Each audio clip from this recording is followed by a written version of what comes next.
ಎಲ್ಲರಿಗೂ ಶರಣಾರ್ಥಿಗಳು. ಈ ದಿನದ ಚಿಂತನೆ ಸತಿಪತಿ. ತುಂಬಾ ಅಗತ್ಯವಾದಂತಹ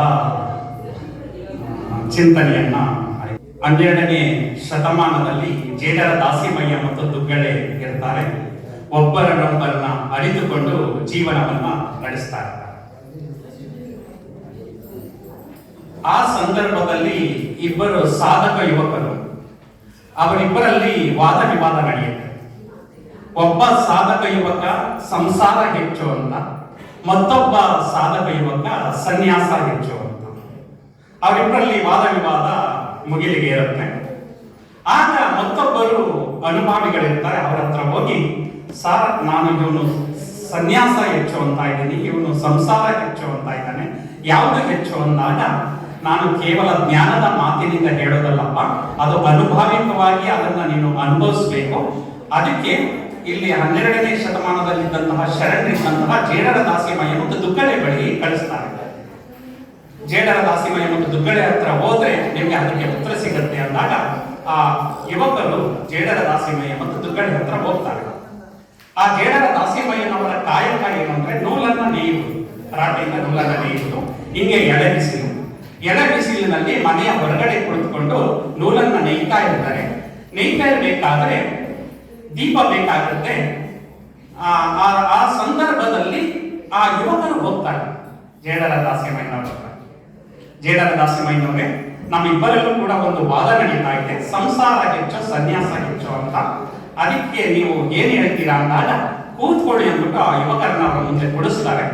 ಕುಳ್ಳಿರಿಸ್ಬಿಟ್ಟು, ಆಗ ದೀಪ ಬೇಕಾಗುತ್ತೆ, ದುಗ್ಗಳೆ ಅಂತ ಏನು ಅಂದಾಗ ದೀಪವನ್ನ ಹಚ್ಚಿ ತೆಗೆದುಕೊಂಡು ಬಂದಾಗ ಮನೆಯಿಂದ ಒಳಗಡೆ ಓಡೋಡಿ ದೀಪವನ್ನ ತಗೊಂಡು ಬಂದು ಆ ನೂಲನ್ನ ನೇಯೋದಕ್ಕೆ ಸಹಾಯವನ್ನ ಮಾಡ್ತಾರೆ. ನಂತರ ಹೀಗೆ ಬಿಸಿಲು ಏನಾಗುತ್ತೆ, ಏರುತ್ತೆ, ತಲೆ ಸುಡ್ತಾ ಇರುತ್ತೆ.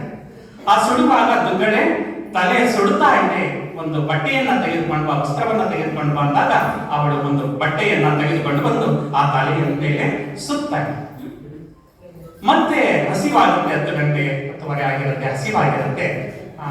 ಆಹಾರಕ್ಕೆ ಏನಾದ್ರು ತಗೊಂಡು ಬಾ ಅಂದಾಗ ಆಗ ಅಂಬಲಿ, ಮೊದಲೆಲ್ಲ ತಂಗಡ ಅಂಬಲಿಯನ್ನ ರಾತ್ರಿಯೇ ಮಾಡ್ತಾ ಇದ್ರು, ಅದನ್ನ ಬೆಳಿಗ್ಗೆ ಸಂದರ್ಭದಲ್ಲಿ ಬಿಸಿಯನ್ನ ಮಾಡಿಕೊಡ್ತಾ ಇದ್ರು. ಆಗ ಬಿಸಿಯ ಅಂಬಲಿಯನ್ನ ತಗೊಂಡ್ಬಂದು ಕೊಡ್ತಾರೆ. ಅದನ್ನ ಕೊಟ್ಟಾಗ ಏನಾಗುತ್ತೆ, ಕುಡಿಯಕ್ಕೆ ಹೋಗ್ತಾನೆ, ಬಿಸಿ ಇರುತ್ತೆ, ಅದನ್ನ ಆರಿಸಿ ಕೊಡು ಅಂದಾಗ ಅವಳು ಮರು ಮಾತನಾಡದೆ ಅದನ್ನು ಆರಿಸಿ ಕೊಡ್ತಾಳೆ. ಕೊಟ್ಟಾಗ ಅದನ್ನ ನೋಡ್ತಾರೆ ಇಬ್ಬರ ಜೀವನವನ್ನು.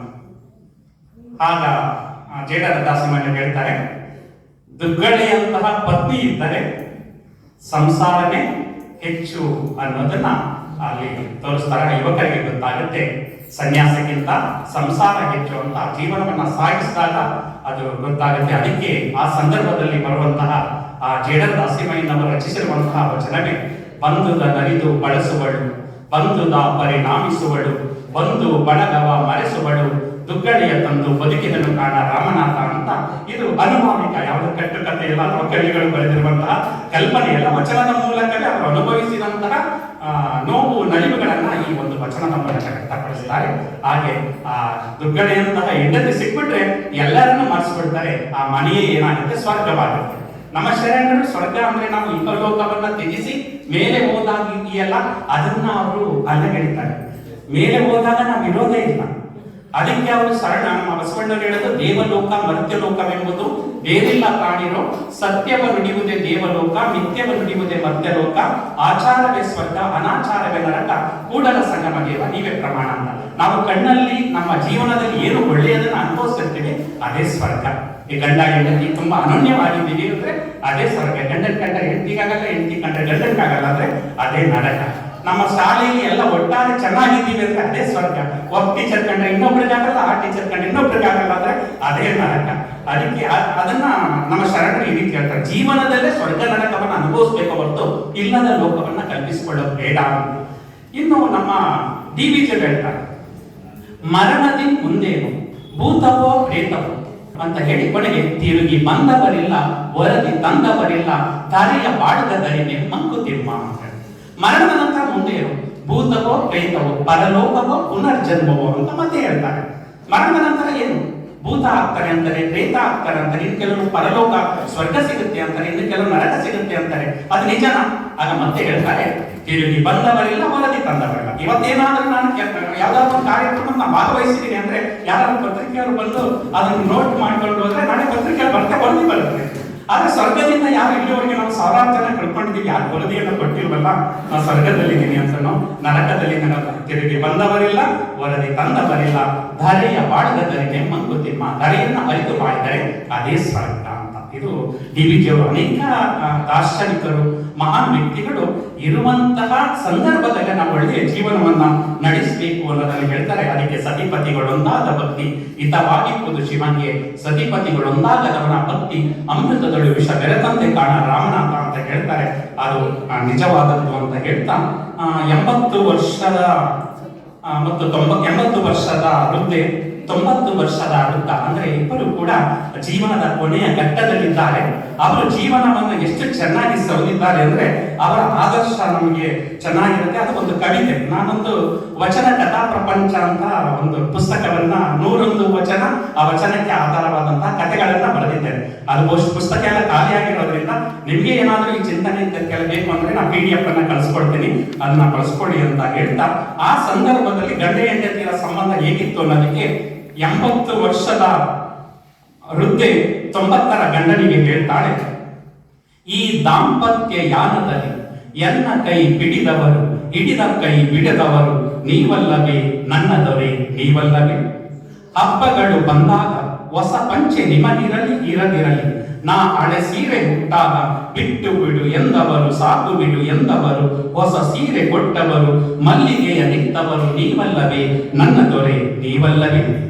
ಮತ್ತೆ ನಾ ತವರೂರು ಹೊರಟಾಗ, ಈಗಿನ ಕಾಲದಲ್ಲಿ ರೀಲ್ಸ್ ಆಗಿ ನೋಡ್ತೀವಿ, ಹೆಂಡತಿ ಏನಾದ್ರು ತವರಲ್ಲಿ ಹೋದ್ರೆ ಏನೋ ತುಂಬಾ ಖುಷಿ ಪಡೋದನ್ನ ರೀಲ್ಸ್ ಆಗಿ ನಾವು ನೋಡ್ತೀವಿ. ಆದ್ರೆ ಆಗಿನ ಕಾಲಘಟ್ಟದಲ್ಲಿ ಹೇಗಿತ್ತು ಅಂದ್ರೆ, ಮತ್ತೆ ನಾ ತವರೂರು ಹೊರಟಾಗ ಬಾಗಿಲ ಬಳಿ ಬಂದವರು, ಬೇಗ ಬಾ ಎಂದವರು ನೀವಲ್ಲವೇ ನನ್ನ ದೊರೆ, ನೀವಲ್ಲವೇ.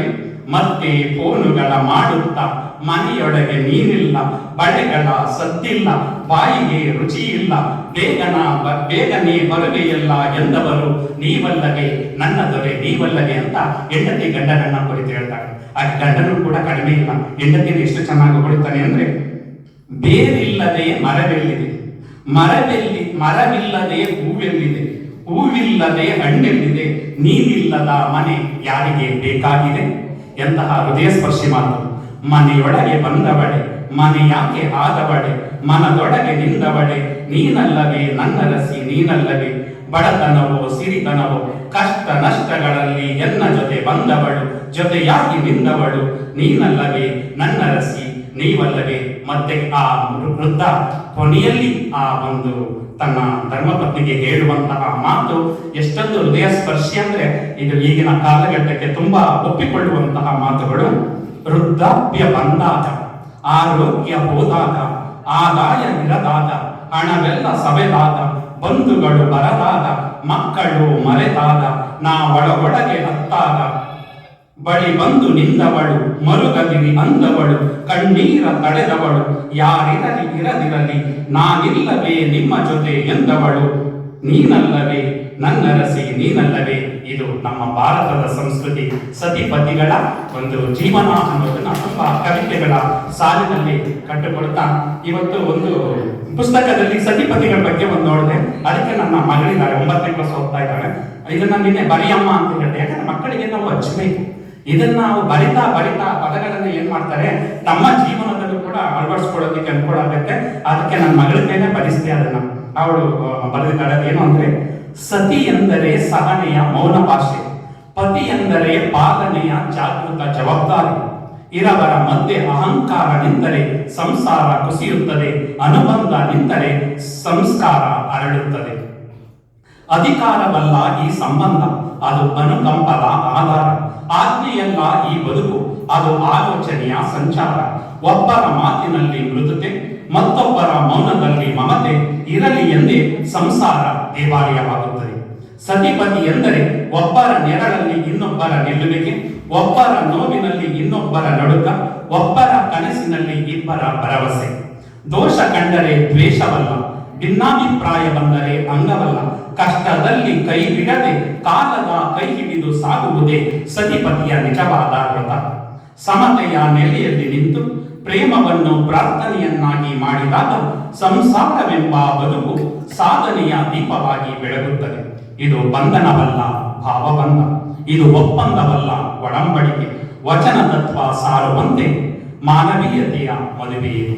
ಇಂತಹ ಒಂದು ಸತಿಪತಿಗಳ ಸಂಬಂಧ ಚೆನ್ನಾಗಿದ್ದಾಗ ಆ ಮನೆಯೇ ಏನಾಗುತ್ತೆ, ಸುಂದರವಾಗಿರುತ್ತೆ. ಸ್ವರ್ಗ ನರಕಗಳನ್ನ ನಾವು ಮನೆಯಲ್ಲೇ ಕಾಣ್ತೇವೆ ಅಂತ ಹೇಳ್ತಾ, ನಾವೆಲ್ಲರೂ ಕೂಡ ಆ ಒಂದು ವೈವಾಹಿಕ ಜೀವನದಲ್ಲಿ ಎಲ್ಲರೂ ಇದ್ದೀವಿ ಅಂತ ಅನ್ಕೊಂಡು ಈ ಒಂದು ಅಂಶಗಳನ್ನ ಜೀವನದಲ್ಲಿ ಅಳವಡಿಸಿಕೊಂಡಾಗ ಸ್ವರ್ಗ ನರಕ ನಾವು ಬೇರೆಲ್ಲೂ ಕಾಣೋದು ಬೇಡ, ಮನೆಯಲ್ಲೇ ಕಾಣೋಣ, ನಮ್ಮ ಶಾಲೆಯಲ್ಲೇ ಕಾಣೋಣ, ನಾವಿರುವಂತಹ ಸಮಾಜದಲ್ಲೇ ಕಾಣೋಣ ಅಂತ ಹೇಳ್ತಾ ಈ ಒಂದು ಚಿಂತನೆಗೆ ವಿರಾಮ ಹೇಳ್ತಾ ಇದ್ದೇನೆ. ಎಲ್ಲರಿಗೂ ಧನ್ಯವಾದಗಳು.